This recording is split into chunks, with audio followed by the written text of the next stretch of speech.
Dans ce nouvel épisode de la série Balado Affaires de famille, on plonge dans l'histoire de Camions BL, une entreprise familiale fondée en 1985 à Granby, devenue un leader dans la vente, la location et la réparation de camions. Mais Camions BL, c'est aussi une histoire d'amour. C'est là que Daniel Lamoureux a rencontré Chantal Perrault, celle qui allait devenir sa femme. De leur union sont nés Samuel et Philippe Lamoureux, qui ont grandi au rythme de l'entreprise et ont occupé tous les postes avant de devenir la nouvelle génération d'entrepreneurs. Aujourd'hui, ils perpétuent bien plus qu'un héritage. Ils incarnent des valeurs profondes de proximité, de service rapide et de respect des employés et des clients.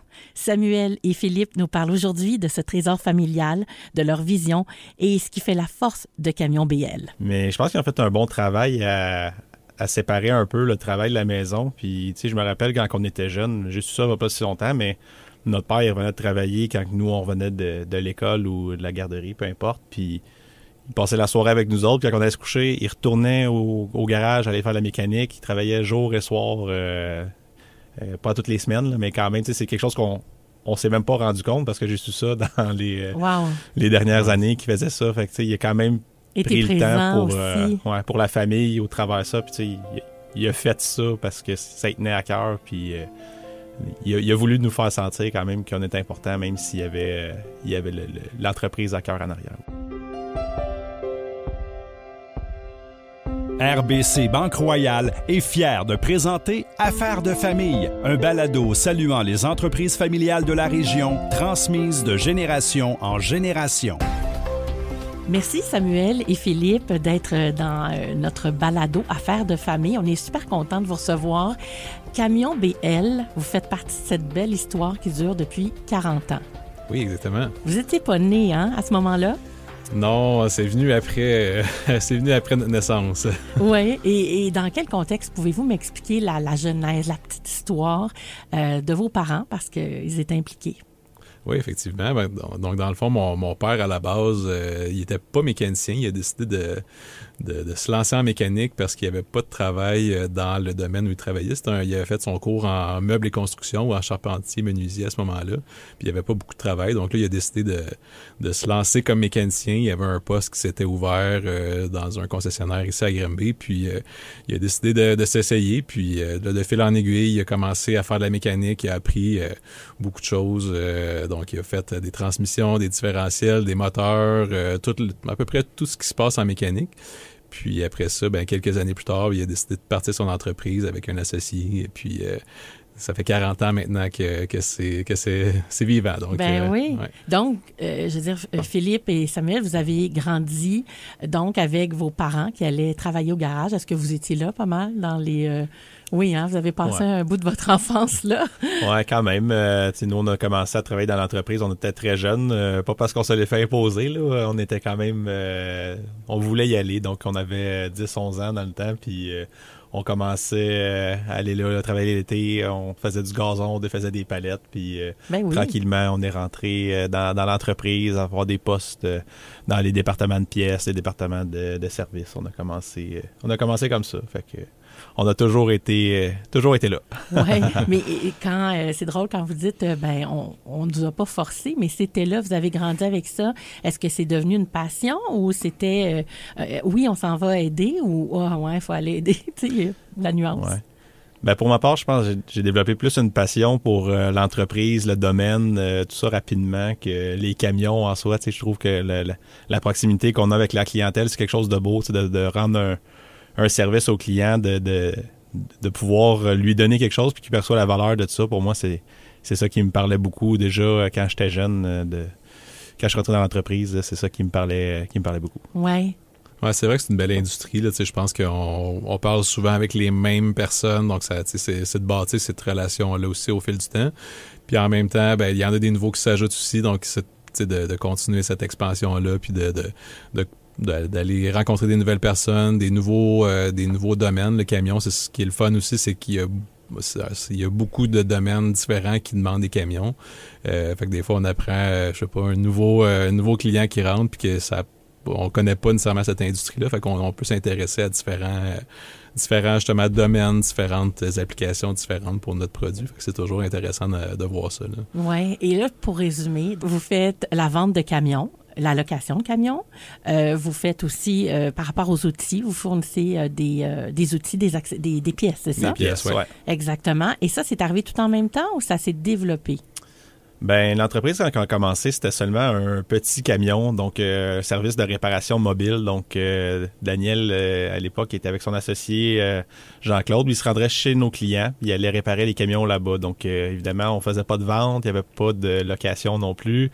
On n'avait pas de département de pièces. Mais les deux gars, il y avait leur coffre à outils dans le camion. Puis, ils allaient chez le client réparer les camions. Puis, quelques mois après, il y avait une demande grandissante quand même. Puis là, ils ont décidé de louer leur premier garage qui nous appartient aujourd'hui. C'est pas notre garage principal, mais c'est un garage secondaire qu'on a. Donc, de fil en aiguille, là, ils ont commencé avec un petit garage, une porte. Après ça, ils ont eu un garage 2 portes, 3 portes. Puis là, finalement, ils ont bâti un nouveau garage en face. Puis il y a eu des agrandissements au fil des années. Donc, l'expansion, la demande était là parce que pour les gars, c'est important, eux autres, de donner un service de qualité. Puis, ils travaillaient des semaines de fou pour toujours remettre le camion du client sur le chemin parce que ce qu'il faut savoir, un camion, c'est un outil de travail, c'est un gagne-pain aussi. Fait que quand c'est arrêté, ça fait pas de revenus. Puis, il y a des paiements. Donc, les clients ont besoin de leur outil de travail.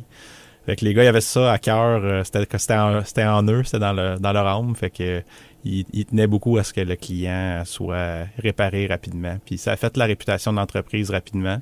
Puis victimes de leur succès, ben ils n'ont pas eu le choix d'agrandir plusieurs fois par 4-5 fois l'entreprise, le garage. Donc, c'est vraiment au cœur des valeurs, là, ça, là, de pouvoir rendre service rapidement, avoir la proximité du client. Ça, c'est quelque chose que vous avez gardé. Oui, exactement. Mais je dirais les valeurs fondamentales de l'entreprise qui étaient au départ, c'est la transparence, l'honnêteté, on dit donner leur juste chez nous. Ça reste vrai encore aujourd'hui. Toutes les valeurs fondamentales sont encore les mêmes. Donc, la relation client, c'est super important pour nous autres. L'honnêteté. Fait que, je pense que nos parents nous ont transmis ça, puis c'est encore ça qui vit aujourd'hui. On est rendu pas loin de 250 employés, peut-être un peu plus même aujourd'hui. Quand même.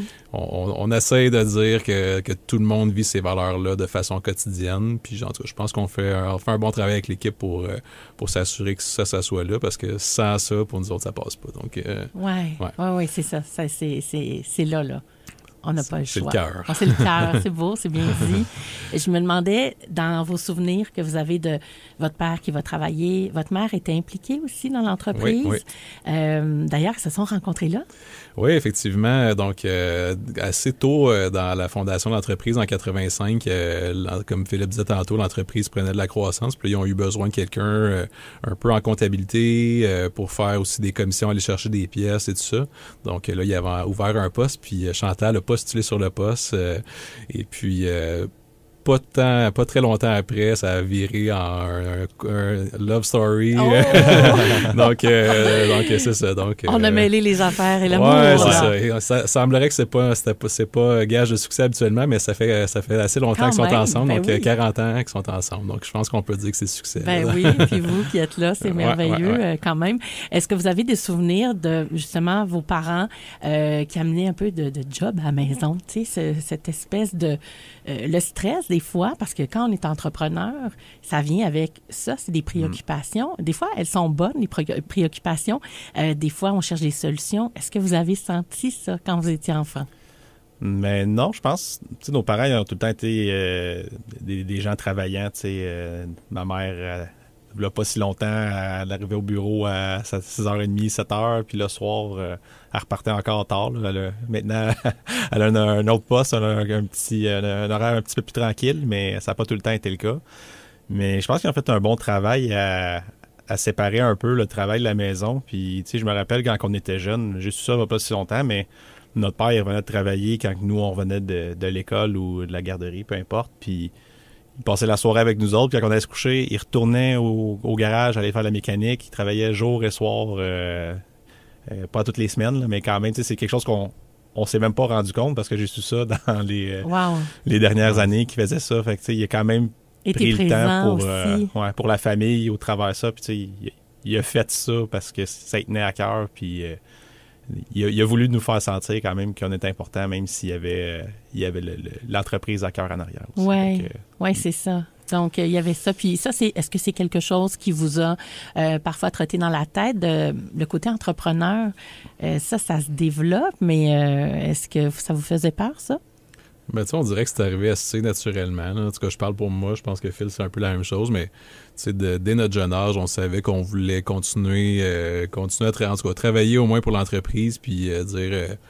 puis là, tu sais, c'est sûr qu'à un moment donné, on vieillit, on comprend un peu nos motivations, puis tout ça.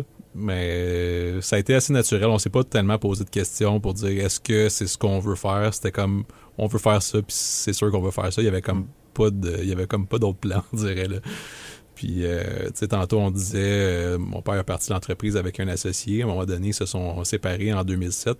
Puis notre père nous a posé la question qu'est-ce que vous voulez faire, les gars? Voulez-vous est-ce que c'est toujours ça que vous voulez faire? Ça vous tente-tu de continuer l'entreprise ou puis les deux, on a répondu la même chose. Oui, ça nous tente, puis on veut continuer avec toi. Puis fait que ça a comme permis de garder l'entreprise au sein de la famille. Puis je pense qu'aujourd'hui, on est content de ça. En tout cas, ça a été une histoire de relève, je pense, assez facile parce que tout le monde voulait la même chose. Je pense que c'est ce que je dirais comme... Fait que l'entrepreneuriat était là depuis longtemps. Nos grands-parents sont des entrepreneurs, nos parents sont des entrepreneurs. Puis on poursuit là-dedans. Donc on verra si les enfants veulent aller dans cette veine-là, eux autres aussi. Là, mais ouais.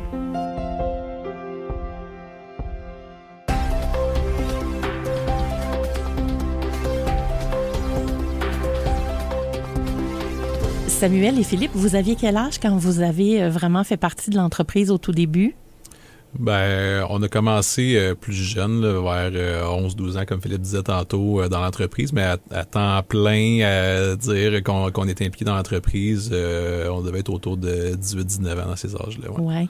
Puis la transmission s'est fait comment? Tu sais, tantôt, on évoquait qu'on vous a posé la question, ça vous tente-tu? Mais à partir du moment qu'on dit oui, comment que ça s'organise, même si c'est facile. Oui, c'est ça. Ben, tu sais, je pense que une des choses qu'on a bien faites puis que je recommanderais à tout le monde, c'est de faire ses preuves. Donc, tu sais, de pas arriver dans l'entreprise puis en pensant qu'on est meilleur que tout le monde puis on veut prendre la place du président en partant. Tu sais, ça, je pense que c'est pas une bonne attitude à avoir. Donc, tu sais, je pense que ça s'est fait assez naturellement. Fait qu'on a commencé dans des postes de service à la clientèle où on a appris à connaître aussi l'industrie. Puis ensuite de ça, ben, tu sais, on a eu des rôles de plus de gestion et tout ça. Puis au fil du temps, ben, on a gradué dans l'entreprise. Quand on est arrivé au moment de dire OK, ben c'est le moment de la relève, ben c'était assez naturel parce qu'on a fait nos preuves, on a fait nos classes, puis après ça, ben je pense que on a encore tout à prouver, là, ça reste pas gagné, mais je pense que d'avoir fait ce cheminement-là, ça nous a aidé à comprendre le marché, l'entreprise, les employés c'est qui nos alliés, c'est qui les gens qui sont des piliers dans l'entreprise. Donc, ça, je pense que ça a été une bonne chose qu'on a faite. Ouais. D'aller chercher aussi ce sentiment-là de confiance de la part des employés. Tu sais, des employés qui sont là depuis plus longtemps que nous, sont là depuis la fondation même. Mais on arrive, nous, dans l'entreprise, on est jeunes, OK, on a du gaz, mais est-ce qu'on est vraiment qualifié pour reprendre l'entreprise en relève? Ben, je pense que la façon que Samuel en parle, là, tu sais, ce qu'on a fait, ça nous a permis aussi de prouver de quoi on était capable, puis de bien s'intégrer dans l'entreprise, bien assimiler aussi comment ça fonctionne, cette entreprise-là, comment que nos parents ont bâti. Fait que ça nous a aidé, je pense, dans tout ce cheminement-là. Puis c'est ça qui a fait que ça a été naturel. Est-ce que vous pensez que vos parents ont comme mis une stratégie, justement, pour que vous soyez bien à l'aise, sans trop de pression? Tu sais, c'est bien pensé, souvent, c'est accompagné? Je pense pas que ça a été fait de façon même pas consciente là. Tant que ça réfléchi, tu sais, mes parents c'est des gens de cœur. Fait que tu sais, je pense qu'une année faut que tu le sentes aussi si c'est le bon chemin. Puis tu sais, je pense que c'est peut-être une des caractéristiques des entrepreneurs, c'est d'avoir une bonne intuition. Puis clairement que mes parents en ont une bonne. Fait que tu sais, je pense qu'une année tu sais quand que c'est le bon timing. Puis je pense que dans notre cas c'est ça qui s'est passé, là, j'aurais dit. Dans l'évolution de l'entreprise, vous êtes d'une autre génération, vous avez comme appris toute l'histoire. Finalement, vous connaissez les clients, les employés, le marché et tout. Comment on impose nos nouvelles idées? Est-ce qu'on les impose ou est-ce qu'on les partage? On les souhaite? Comment vous vous êtes intégrés à ce niveau-là? Il y a quelque chose qui nous a marqué, je pense, tous les deux, c'est que nos parents nous ont tout le temps fait confiance dans les décisions qu'on avait, puis ça, sans que ce soit toujours les meilleures décisions qu'on a prises, ils nous ont toujours appuyés là-dedans, puis ils ont toujours respecté comment est-ce que nous, on voyait les choses, fait que ça nous a aidés, je pense, parce qu'on se sentait pas restreint dans ce qu'on voulait amener à l'entreprise, puis ils étaient toujours là pour nous appuyer, nous conseiller, nous donner leur façon de penser, mais tout le temps nous faisant confiance là-dedans. Fait que ça a toujours été simple là, à ce niveau-là, je pense. Oui, puis tu sais, je pense que dans l'essence de l'entreprise, tantôt on disait les valeurs fondamentales, c'est les mêmes qu'à la fondation. Fait que tu sais, je pense que tant qu'on respecte ça, il n'y aura jamais d'accroc, dans le fond. Tu sais, je pense que c'est ça qui est important pour eux, c'est de dire, OK, ce qu'on a bâti, on veut que ça reste solide, puis après ça, allez-y les gars, puis bâtissez l'entreprise à votre couleur, à votre image. Puis c'est sûr qu'à un moment donné, il y a des décisions monétaires aussi qui arrivent. On a fait des acquisitions dans les dernières années, c'est des grosses sommes. C'est le fun de notre côté de se sentir supporté par les chefs cédants pour dire, on veut vous aider dans le fond à laisser votre marque aussi dans l'entreprise. Eux, ils l'ont apporté jusqu'à un certain niveau.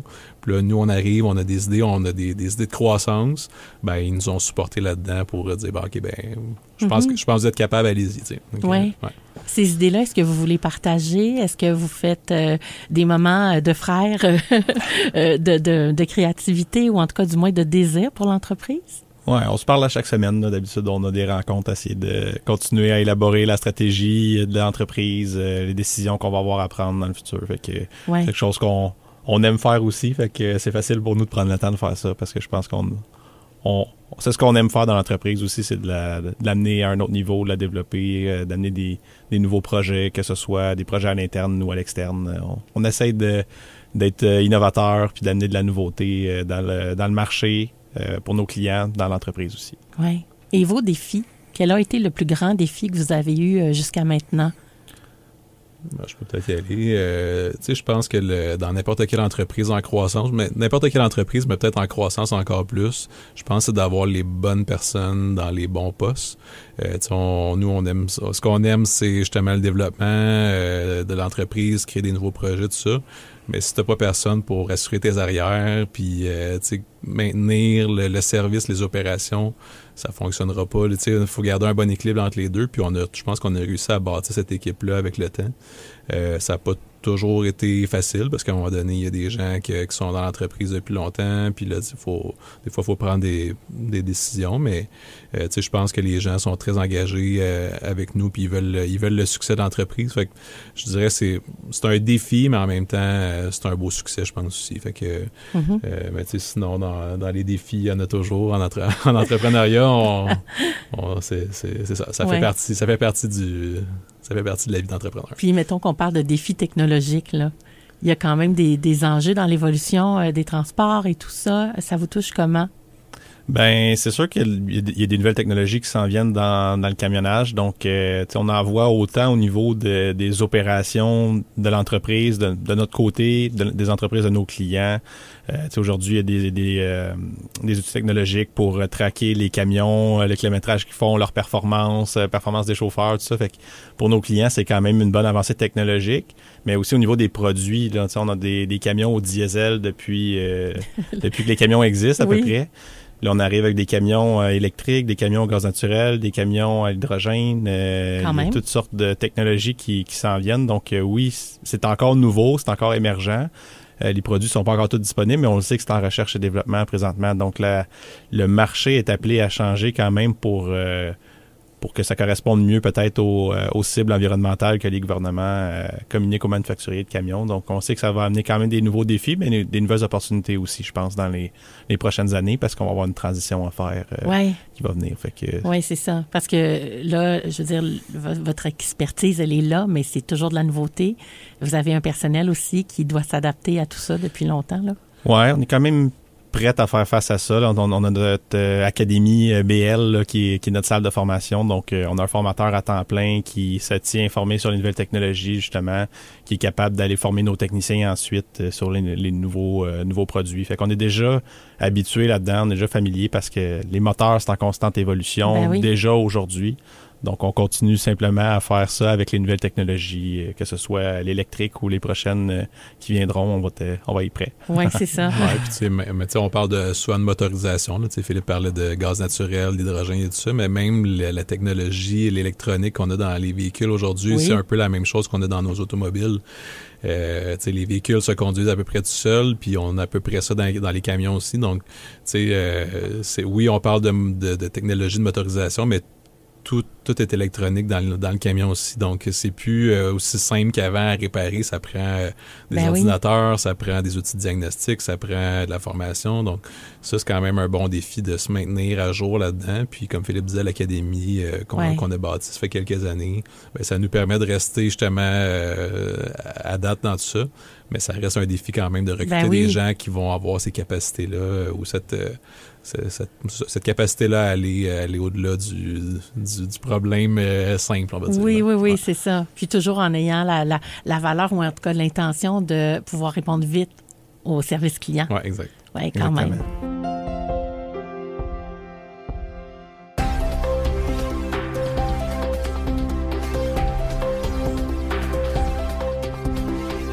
Ça doit être assez touchant quand même pour vos parents de voir que vous êtes là, que vous prenez votre place. En tout cas, je me mets à la place de vos parents, puis je serais vraiment très, très fière. Est-ce que c'est ce que vous sentez?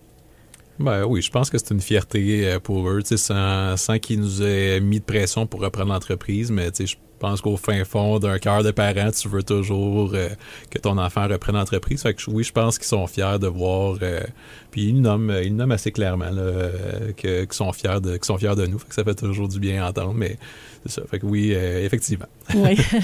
Et vos rôles présentement, vous avez fait comme plein de postes. On en a parlé tantôt. Vous faites quoi présentement au sein de l'entreprise, toi, Samuel?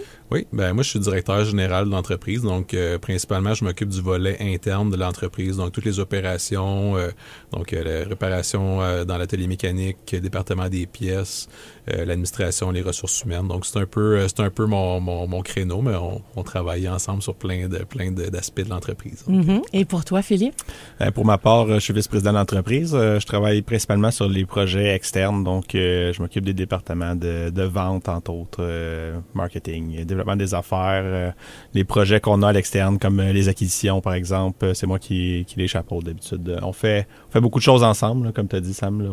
Il y a beaucoup de projets qu'on va travailler ensemble, en commun, qu'on va développer, on va approfondir nos idées, on va se challenger pour amener ça plus loin, puis après ça, on met ça en place, mais principalement, c'est ça. Oui. Est-ce que c'est dur de rester dans son rôle ou des fois, on a l'impression qu'on voudrait peut-être un peu plus gérer telle affaire, mais qu'il faut s'en tenir à ce qui est là pour avoir un peu plus de bonheur au travail? Je pense qu'on n'a pas peur de travailler ensemble non plus, tu sais, justement, de se poser des questions, d'aller challenger notre vision, notre façon de voir les choses pour aller plus loin, aller creuser un petit peu plus. Fait que naturellement, je pense qu'il y a des projets qui nous parlent plus un et l'autre, puis on se ressemble beaucoup sur certains points.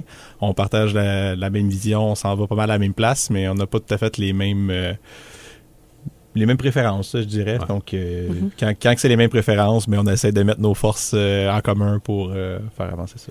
Ouais, puis je dirais que dans la séparation des rôles, on est quand même impliqué dans tous les départements de l'entreprise quand même. Oui. Mais si c'est un enjeu avec l'équipe à fil, je vais y dire ce que je pense. Puis après ça, il a le droit de décider de garder son idée ou qu'on fasse un compromis. Mais je pense qu'on est capable de se dire ces choses-là. Puis après ça, la décision finale revient quand même à la personne qui chapeaute ce département-là. Donc, Est-ce que vous partagez rapidement vos idées à vos parents ou avant, vous voulez comme voir le projet, vérifier certaines choses avant d'en parler? Plus dans les décisions d'importance. Par exemple, si on fait une acquisition, c'est sûr que nos parents vont être impliqués, mais quand on va travailler plus des projets à l'interne ou du développement, on va les faire nous-mêmes. C'est sûr qu'on aime ça quand même les tenir informés. Eux, ils viennent à nos rencontres mensuelles, à nos rencontres annuelles aussi. On prend le temps de de se tenir informés, mais souvent les décisions, ils nous laissent les prendre. Puis quand on leur présente les projets qu'on a, puis d'habitude, ils sont d'accord avec les projets. Puis quand on arrive pour leur présenter quelque chose, on essaie d'être préparé à bien leur communiquer c'est quoi le fond de l'idée puis le fond du projet. Philippe, tu parlais d'acquisition. Parle-nous un peu des acquisitions que vous avez faites au cours des dernières années. Oui, mais on a eu quand même une belle croissance dans les dernières années. Donc, on a eu de la croissance à l'interne aussi, puis il y a les projets, mais avec les acquisitions aussi. Donc, en 2018, on a fait l'acquisition d'un garage à Victoriaville qu'on a depuis converti en concessionnaire. Donc, ce garage-là, il était à l'extrémité de notre territoire, puis on est allé le convertir en concessionnaire pour aller mieux s'occuper de notre territoire, parce que Victoriaville, c'est quand même loin de Granby. Oui. Puis sinon, en 2022, tantôt Sam parlait des fondateurs. Donc, il y avait Daniel et Jean-Claude. Quand ils s'étaient séparés en 2007, le garage à Drummondville, il était déjà... Daniel et Jean-Claude étaient déjà propriétaires, mais Jean-Claude avait décidé de conserver Drummondville, puis Daniel Granby. Puis quand que Jean-Claude est venu le temps de prendre sa retraite, il nous a contactés à savoir si on était intéressé à racheter l'entreprise qui avait parti ensemble. Ouais. Donc, ça a bien bouclé la boucle aussi sur l'histoire qui avait parti ensemble. Ben oui, c'est vrai. Donc, en 2022, on est rendu à Drummondville depuis ce temps-là. Mm-hmm. Est-ce qu'il y a un prochain projet qui s'en vient? Ah, on regarde la surprise. Oui, je comprends, puis vous allez l'annoncer avant votre grande famille des camions BL. Vous avez quand même, combien d'employés tantôt? C'était 250? 250 environ, oui. C'est beaucoup de monde. Vous avez comme, on le sent que vous avez comme une paix, vous êtes serein. Je me dis, les gens sont heureux qui travaillent là. En tout cas, moi, j'ai eu des bons échos. Comment on gère justement les employés maintenant en 2025? Là, vous avez des valeurs d'entreprise, mais il y a aussi comme les besoins, les demandes, les objectifs. Comment on réussit à faire le bon mix de tout ça? Moi, j'aime ça dire, en tant que propriétaire d'entreprise, il faut agir en tant que bon père de famille. Puis moi, c'est un peu de même que je pense aussi, puis qu'on pense. Mes parents ont toujours pensé comme ça aussi. Fait on prend soin de notre monde, puis après ça, ils nous le redonnent. Fait que je pense que ça, c'est la base de notre philosophie de gestion, c'est ça. Après ça, c'est sûr qu'une année, on a des défis dans le quotidien, il faut faire des interventions, pareil comme avec les enfants, des fois ça arrive que faut donner des petites tapes sur les doigts, mais je pense qu'en général, les gens ils savent qu'est-ce qu'ils ont à faire, puis on n'a pas besoin d'être en arrière d'eux autres dans le quotidien. Mm-hmm. Puis, en tout cas, je pense qu'on fait une bonne job là-dessus parce que les gens nous le disent souvent qu'ils sont bien chez nous. Puis si on veut continuer à grandir, faut bien traiter notre monde. Il y a quand même une grosse compétition dans le marché de l'emploi. Puis si on n'est pas des bons patrons, les gens vont juste quitter puis vont aller ailleurs. Donc, je pense fondamentalement, on pense que c'est la bonne chose à faire. Puis les employés nous le redisent. Fait que, je pense que c'est gagnant-gagnant. Puis vous les impliquez aussi. Vous avez des podcasts sur YouTube où est-ce qu'on les voit, il y a des discussions. Ça, cette idée-là venait de vous? En fait, ça vient de notre directeur marketing, Maxime. Donc, c'est lui qui a eu l'idée. Il nous a présenté ça, un peu son projet. Il avait fait ça dans le passé avec son ancien employeur. Puis, au début, je me demandais quel format ça allait avoir, tout ça. Puis, finalement, les gars dans l'équipe, ils ont pris la balle au bon, puis ils ont décidé d'y aller sur ce format-là. Fait qu'on a d'autres formats aussi qui vont venir prochainement, là. Mais l'idée vient de lui, c'est une super bonne idée. Je trouve que ça représente bien notre monde, de voir que c'est des passionnés qui viennent présenter un peu c'est quoi leur rôle dans l'entreprise, comment ça a été quoi leur parcours. Dans la valorisation, ça doit être génial, là. Ouais, je trouve ça super inspirant de voir ça. Fait que j'aime beaucoup l'idée. Puis j'étais pas le premier à dire oui, on le fait, mais j'aime quand même le résultat que ça donne puis l'image que ça projette parce que je trouve que l'image qui est projetée, c'est l'image qui est vécue à l'interne aussi. Ouais, c'est le fun de voir aussi qu'il n'y a pas un parcours unique pour devenir mécanicien. Il y a plein de chemins possibles différents. Puis on dit mécanicien parce que c'est la majorité de nos employés, c'est des mécaniciens, mais de voir qu'il y en a qui sont passés par des chemins un peu différents, puis c'est pas juste « OK, j'ai fait mon DEP, puis je suis rentré chez vous ». Il y en a des fois qui n'ont jamais fait de cours, puis sont rendus chez nous, on les forme à l'interne. C'est le fun de voir un peu tous les parcours différents, puis les histoires de vie. Je trouve ça inspirant de voir ça. Oui, tout à fait. Tantôt, on parlait d'agir en bon père de famille. Est-ce que vous êtes des parents? Des pères? Oui. Oui. Oui. de jeunes enfants qui n'ont pas encore l'âge de dire oui, ça me tente, probablement. Ouais, ils sont encore jeunes un petit peu pour ça. Là. Ouais. On va pas leur demander de prendre une décision tout de suite. Non, c'est ça. Mais est-ce qu'ils viennent un peu vous voir au travail? Est-ce que vous leur donnez un peu ce que vous avez vécu? Je pense peut-être un peu moins que nous. Ils sont au courant, ils viennent de temps en temps, mais je pense, je sais pas. C'est pas pareil non plus. Le contexte est différent. Oui, c'est ça. Ouais, un petit peu moins. Puis je pense que l'entreprise à l'époque de nos parents, c'était toujours à la même place. Sam puis moi, on parlait tantôt des acquisitions, mais on se promène aussi Drummondville, Victo. On est souvent une place ou l'autre, donc on n'a pas comme un lieu fixe où ce qu'on va tous les jours, où on s'en va à l'école, on va arrêter au garage. On est plus, on est tout le temps en train de se promener, donc un peu moins, mais ils sont encore jeunes aussi. Fait que peut-être quand ils vont vieillir un petit peu, ils vont vouloir venir voir ce qu'on fait, puis si ça les intéresse, ça serait le fun d'avoir une troisième génération. Oui, c'est ça que j'allais vous demander. Oui, c'est ça. Sans forcer, mais... C'est ça. Un peu comme je disais tantôt, mes parents nous ont jamais forcé à reprendre l'entreprise. Je pense que c'est ce qu'on souhaite pour eux autres aussi. S'ils veulent, tant mieux. Puis s'ils veulent pas, tant mieux aussi. Oui. Parce que pour moi, ce qui est important comme père, c'est qu'ils fassent ce qu'ils aiment, qu'est-ce qu'ils veulent. Donc, ouais. Puis, mettons qu'on essaie de se projeter dans 30 ans, là. Comment vous la voyez, votre entreprise?